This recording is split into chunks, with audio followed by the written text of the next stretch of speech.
This is Tom Brokaw Explains Canada to Americans. I don't know who that is, but this video was highly recommended before, so I'm going to check it out right now. This is the Peace Arch, standing near the westernmost edge of the U.S.-Canadian border, 30 miles south of the Olympic City, between Blaine and Washington State, and Surrey, British Columbia.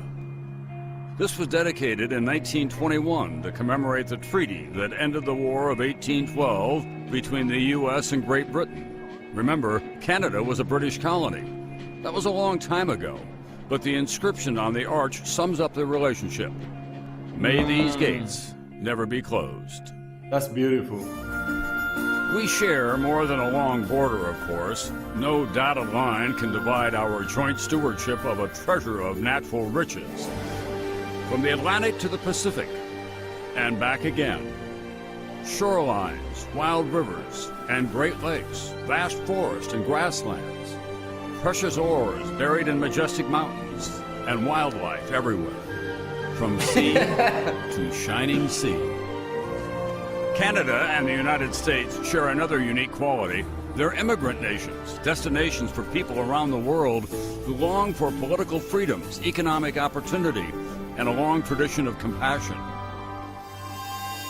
Our two nations have the largest trading relationship in the world. $1.5 billion transacted every day. The two-way trade at the Ambassador Bridge between Detroit and Windsor alone equals all American exports to Japan.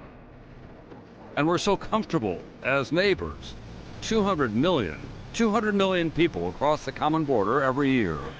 Canada, some may be surprised to learn, is America's largest oil supplier, and the United States is Canada's #1 tourist destination. Oh.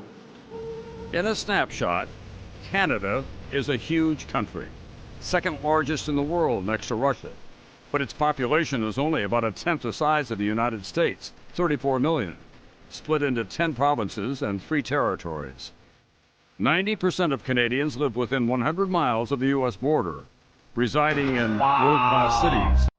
90% of the whole population, of the whole country's population lives within 100 miles. Wow. So I can definitely say that every Canadian has been into the US. That's true, incredible. I mean, I would guess so. Let me know if you know any Canadians that haven't been to the US. Thriving farms and smaller towns.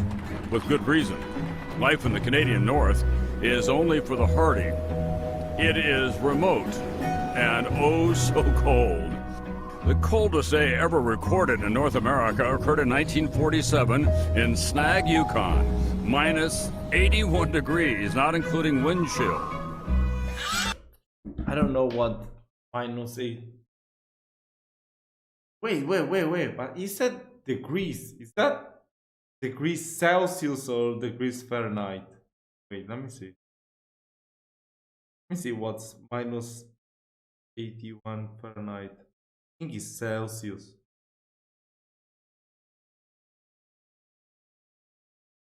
Oh yeah, it would be just -27. So yeah, it would. You guys use the metric system in Canada, right? So yeah, -81. Oh my god, bro, what the hell? I remember I watched a documentary in a Russian region where people would live. There was like -40 every day or -50, something like that. That was crazy. You see the kid wearing so many clothes, even a mask for the face, so you would be freezing. Wow. And they will have to always put the wood into the chimney or they will freeze to death. Wow, it was incredible. Jesse the Sponge. Canadians are so generous, they share with us their brightest stars in music, comedy, acting, sports, and journalism. And if you're in a fight, you want the Canadians on your side. They were in World War II before we were. They were there on D-Day, in the air and on the beaches. They've been America's most reliable partners in Afghanistan, and it's been costly and painful. Now, when Canada loses a warrior in that distant land, the nation pauses and honors the fallen along what is called the Highway of Heroes outside of Toronto. Wow, that's beautiful. Even their diplomats have been there for us. In 1980, a year before the conclusion of the Iranian hostage crisis, 6 American embassy personnel would escape from Iran in an operation organized by Canadian Ambassador Ken Taylor. The United States is thanking Canada for rescuing those 6 American diplomats from Iran. Taylor hid the Americans after the U.S. Embassy was stormed, created fake Canadian passports, then flew the Americans out of Tehran with a bogus cover story. The 6 in disguise as a mob-looking Hollywood film crew, allegedly researching a prospective sci-fi flick. Now, all these years later, Taylor has admitted he was formerly working for the CIA, and if the Iranians had discovered he was an American spy, he would have been in big, big trouble. In our darkest hours, Canada has been with us. On September 11th, as the United States shut down its airspace, Canada instituted Operation Yellow Ribbon. Oh, yes. I do have to react to the 11 September documentary. It's very long, so I don't really have that much time right now, but very soon I'm gonna find the time to do it, so don't you worry. One of these days I will do it. Landing 239 U.S.-bound flights with 33,000 passengers at 17 different Canadian airports. And Wow. then, amid the uncertainty that followed, entire communities housed and fed those thousands of passengers for days afterward.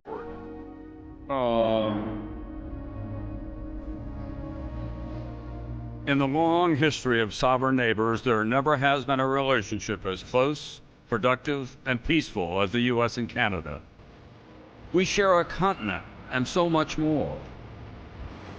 Speaking before the Canadian Parliament, President Kennedy summarized the relationship this way.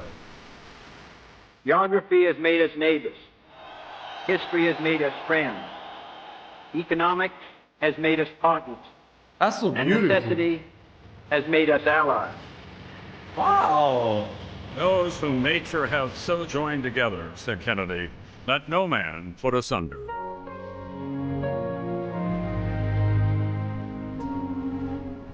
Of course, there are some distinct differences in the culture. The American fans at these games will be unfurling their stars and stripes at every opportunity and chanting USA, USA. The Canadian Prime Minister had to go before Parliament yesterday and urge Canadians to engage in what he called an uncharacteristic outburst of patriotism, saying, don't be afraid to wave those flags.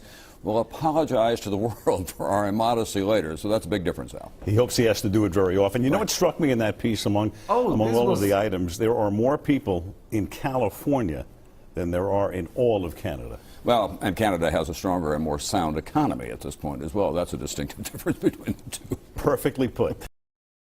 This was before the... Wait. In a pre-recorded short film that aired on NBC prior to the opening ceremonies of the 2010 Winter Olympic Games in Vancouver, British Columbia. Oh, okay. Should have read that before I started the video. That was pretty cool.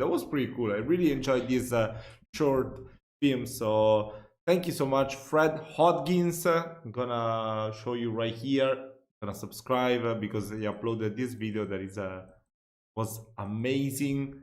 And yeah, let me also know what makes Canada great and what do you like about the Americans as a Canadian and vice versa. You know, if you're an American, what do you like about Canadians? That was really beautiful. That was really, wow, that's amazing. I really enjoyed this video, so thank you so much for have recommended it to me. Let me also know what video do you want me to check out next, and I will see you very soon. Ciao, ciao.